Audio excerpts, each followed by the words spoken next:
Hey there! It has been a while since I posted any content, anywhere really.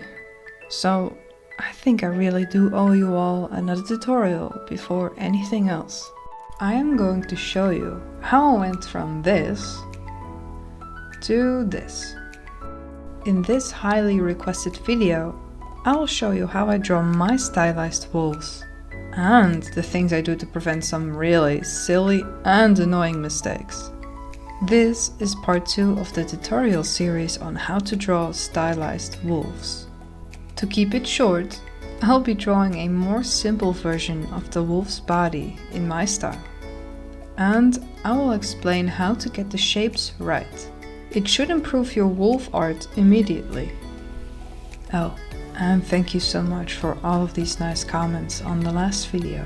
I really appreciate it. If you are new here, I recommend watching my first tutorial on how to draw the wolf's head, since I won't be covering this part again in this video. So let's get started. Oh, and just a heads up, I am not using a visible reference picture this time, but that doesn't mean that you shouldn't. Don't rely on your imagination only. I will be leaning less towards the anime style in this tutorial, so you can focus on the anatomy for now. My number one rule is to always start with the head, because when done so, I find it easier to determine the shapes of the rest of the body that comes after it. To start off, we will be drawing a circle that shows us how much space there is between the top of the shoulders and the chest. A quick way to check if you got the size somewhat right is to draw the neck and see if it's either too thin or too thick. If you don't like what you drew, do not erase everything. You will be throwing away your free guidelines this way. Instead, leave the mistakes there and draw the correct version on top of it.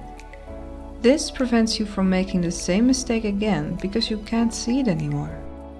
And after you are happy with your lines, you can just erase the old ones. Now draw a second circle.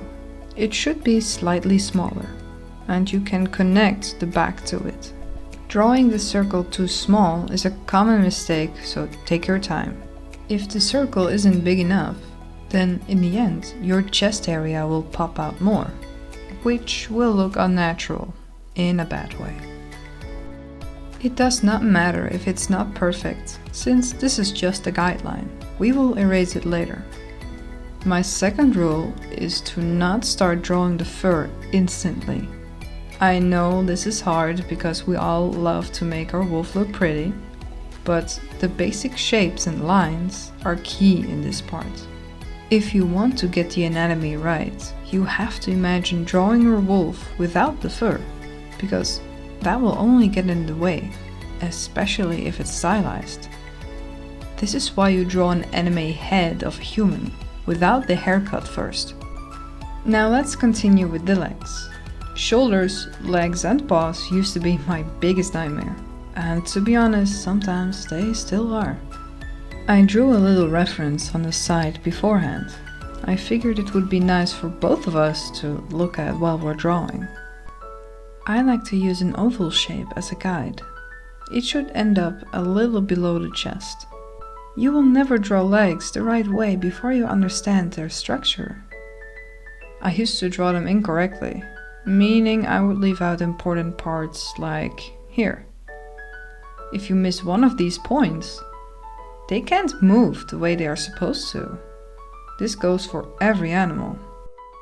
So please check your old art if you have any, and see if you were making this mistake as well. The sooner you fix it, the better your wolves are going to look like. When you are drawing the paws, keep in mind that wolves walk on their toes. This is why their paw isn't just flat on the ground. Another common mistake is that people draw straight lines all the time. Your art will look more natural if you give your lines a little curve sometimes. For drawing the hind leg, you can stick to the same rules as with the front one. Keep in mind that the joints on both legs somewhat align. It's not a big deal if it's not perfect, Just try to keep it close. Just like humans, wolves have ankles. Theirs are just a bit higher up. I used to draw them way too high, which made them look like they were part of the knee. If you're doing this, no worries. Try to get used to drawing them in between the paw and the knee. Keep an eye on the way you draw the lines. Don't make them perfectly straight. The reason why curves are so important is because animals and humans have body mass. Your arm isn't a straight line because of the muscles and the fat underneath your skin. Wolves obviously have muscle and fat too, but if you do not give the line art a slight curve, you are removing them. It is safe to say that not every part of the body has to be round. Just take a look at your reference and you'll see which parts are actually kind of straight. Later, when you are more comfortable with the anatomy, you can even choose to make lines perfectly straight. But in that case, it would be a matter of style.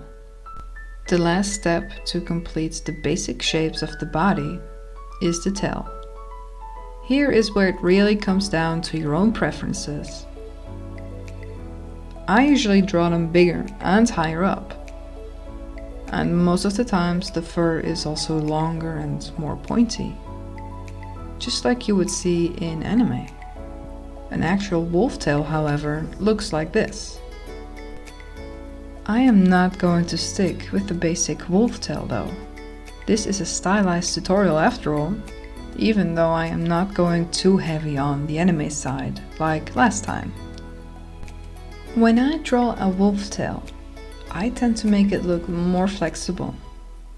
It is also higher up, and the fur is longer. But before I get to the fur, I first want to make sure that I have the basic body shape the way I want it to be.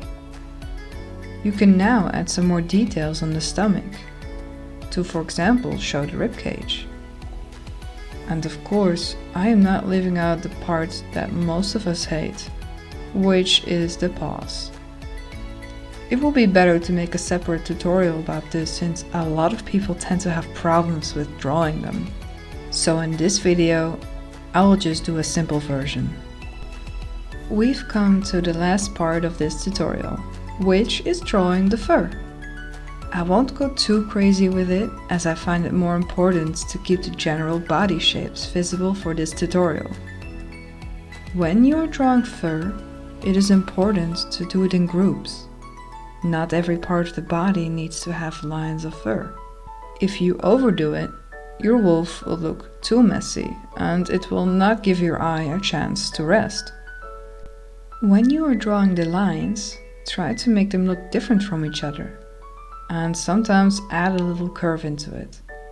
It also helps to draw them in different sizes together. The places where I usually add groups of fur is in the neck, a part of the stomach, small bits on the elbow, on the thighs and the tail.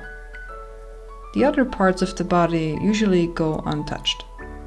When it comes to adding fur on the tail, I make them larger, just like you would do when you draw hair. My final piece of advice is to try to improve in steps. If you want to get better at drawing the front leg, you can focus on sketching just that. When it comes to anatomy, you might find it more rewarding to practice parts of the body in different steps. Once you are somewhat comfortable with drawing different body parts, you can add them all together in a full body sketch like you see here. Right now, I'm just adding some final touches to the sketch. You can do this too by giving more depth to your lines. Here is the final result.